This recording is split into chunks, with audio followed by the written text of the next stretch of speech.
माननीय सर्वोच्च न्यायालय में 9 ऑनरेबल जजेस honourable chief justice of India के लीडरशिप में सुनवाई कर रहे हैं, जो सबरीमाला केस के रूप में जाना जाता है।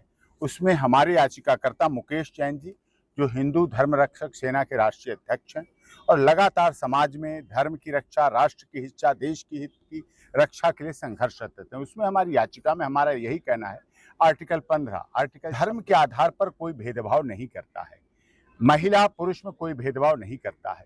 और जो सबरीमाला की यात्रा है और जो संविधान कहता है, वो कहीं भी दुकान, होटल, रेस्टोरेंट, शोरूम, कॉलेज, अस्पताल ये के लिए बात करता है। लेकिन जो मंदिर की बात है, धार्मिक आस्था की बात है, श्रद्धा की बात है, भावना की बात है, उसमें 45 दिन की यात्रा होती है। ऐसा पुराणों में, वेदों में वर्णित है कि उस यात्रा का प्राचीनतम स्वरूप जो है 45 दिन है और 45 दिन लगातार यात्रा रहती है।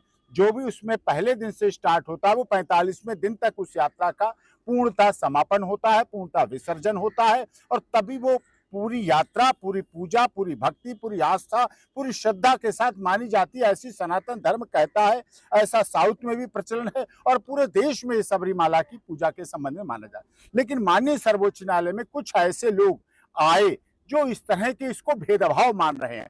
भेदभाव नहीं, कोई भी महिला अगर 20 दिन होते, 25 दिन होते तो समझा जा सकता था, उसकी पवित्रता रह सकती है।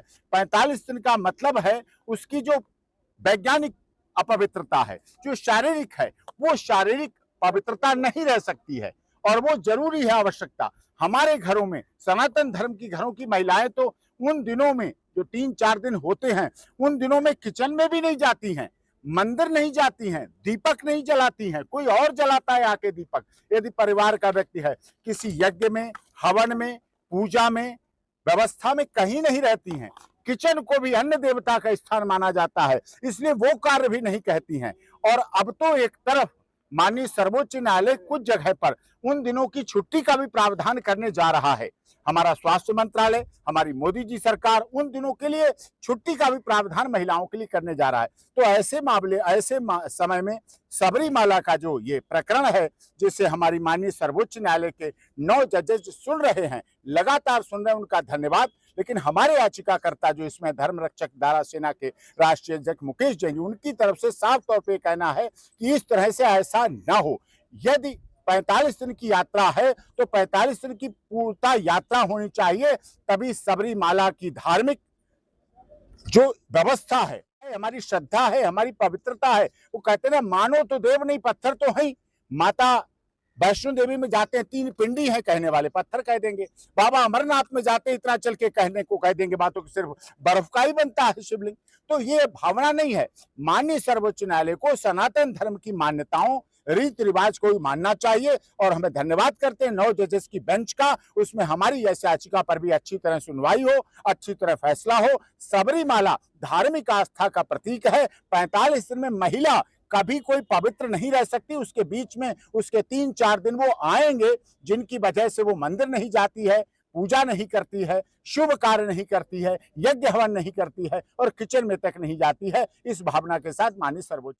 और दूसरी बात, माननीय सर्वोच्च न्यायालय सबरीमाला के विषय में तो सुन रहे हैं और सबरीमाला की सुनवाई पहले भी हुई थी, तब भी हमारे मुकेश जैन जी और उस समय स्वामी ओम जी थे, बहुत अच्छे सिद्ध पुरुष थे। स्वामी ओम जी ने भी उस समय माननीय सर्वोच्च न्यायालय के सामने खुद पेश होकर ये बात रखी थी, तब ये मानी गई थी। अब फिर से कुछ ऐसी आई हैं इस तरह का याचिकाएं, जिससे कि हमारी आस्था, हमारी धार्मिक पवित्रता, हमारी धार्मिक सनातन धर्म के जो रीति रिवाज हैं, उनमें ऐसी अड़चन पड़े। हम चाहते हैं ऐसी अड़चन ना पड़े, क्योंकि जब सुप्रीम कोर्ट दूसरे धर्मों के लिए नहीं कहता है, मुस्लिम धर्मों के लिए, मुस्लिम के इस्लाम धर्म के लिए अगर नहीं कुछ कहता है, चाहे हलाला का विषय हो, चाहे मक्का मदीना जाने का विषय हो, चाहे उनके धार्मिक जो स्थापनाएं हैं उनकी बात हो, जब उनके लिए नहीं, इस्लाम धर्म के लिए नहीं होता है, क्रिश्चियनिज्म जो है, ईसाई धर्म है, जबकि वो सदैव धर्म परिवर्तन करा के ऐसी भावनाएं कर देते हैं, उनके लिए अगर सर्वोच्च न्यायालय और भारत सरकार सही है, इस्लाम धर्म के लिए सही है, तो सनातन धर्म के लिए भी सही होना चाहिए। नहीं तो उनके हलाला की बात भी आएगी, मक्का मदीना की बात भी आएगी, शरीयत की बात भी आएगी और भी बात आएंगी। ट्रिपल तलाक हम माननीय सर्वोच्च न्यायालय से ख्वाहिश करा चुके, लेकिन अभी भी उसकी मान्यता शरीयत के हिसाब से मानते हैं और आज भी महिलाएं इस्लाम को मानने वाली दर दर भटक रही हैं, धक्के खा रही हैं। तो तो इसीलिए हमारी ये मांग है कि इसमें 9 जजेस की जो सुप्रीम कोर्ट आज सुनवाई कर रही है और उसमें हमारी बात को माना जाए और सनातन धर्म की रक्षा हो। और धर्मो रक्षति रक्षिता सुप्रीम कोर्ट में लिखा है, यतो धर्मस्ततो जय। जहां धर्म है वहां जीत है। और सबरीमाला में महिलाओं का प्रतिबंध किसी और भेदभाव से नहीं है, केवल सनातन धर्म, पवित्रता और रीति रिवाज के मामले में सर्वोच्च न्यायालय में आज से 7.5 साल पहले मैं और स्वामी ओम जी पक्षकार थे, किंतु दीपक मिश्रा जी के पास जब 3 दिन हमको बैठे बैठे वहाँ हो गए, हमको नहीं सुना, तो मैंने उल्लेख किया कि हमको भी आप सुनिए, हम तो भक्तगण हैं, असली पीड़ित तो हमें, हमको सुनिए। बोले आप अपनी दलील लिख कर दे दिए। मैंने कहा ये खुला न्यायालय है, खाली आप और हम नहीं है, यहाँ पूरे वकील बैठे हैं, पूरा एक पंचायत बैठी है, हमें दलीलें अपने पंचायत के सामने रखनी, और यदि आपको लिख कर लेना सबसे लिख कर लो, हमसे क्या लिख कर लोगे। तब उन्होंने हमें 2 मिनट बोलने का टाइम दिया।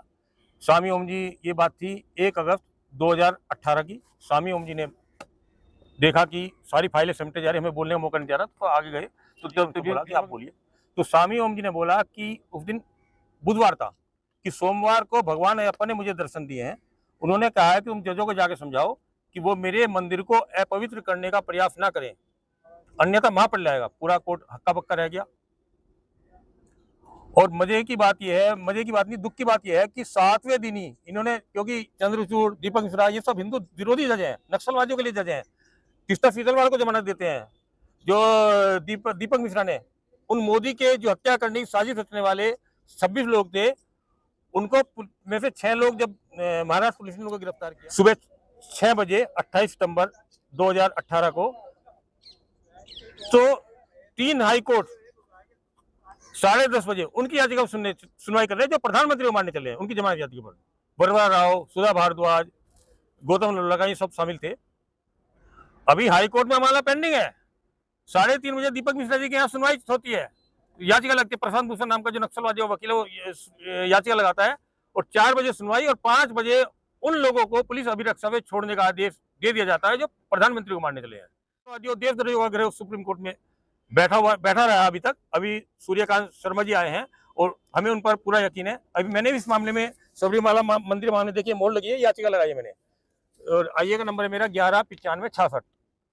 आज 6 दिन हो गए हैं, 20 तारीख को डिफेक्ट घोषित किए, आज तक नहीं बताए गए। मैंने वो डिफेक्ट भी हटा दिए हैं, भेज दिए इनको, किंतु क्योंकि ये सच सुनने को इनको स्वीकार नहीं है। पूरी रजिस्ट्री में इनका जो देशद्रोहियों की याचिका तुरंत सुनते हैं। मैंने बताया ना आपको, प्रशांत 3:30 बजे याचिका लगाता है, 4 बजे सुनाई और 5 बजे आदेश।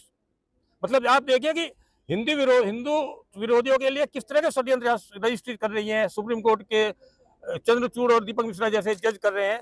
तो ये सब मतलब ठीक नहीं है।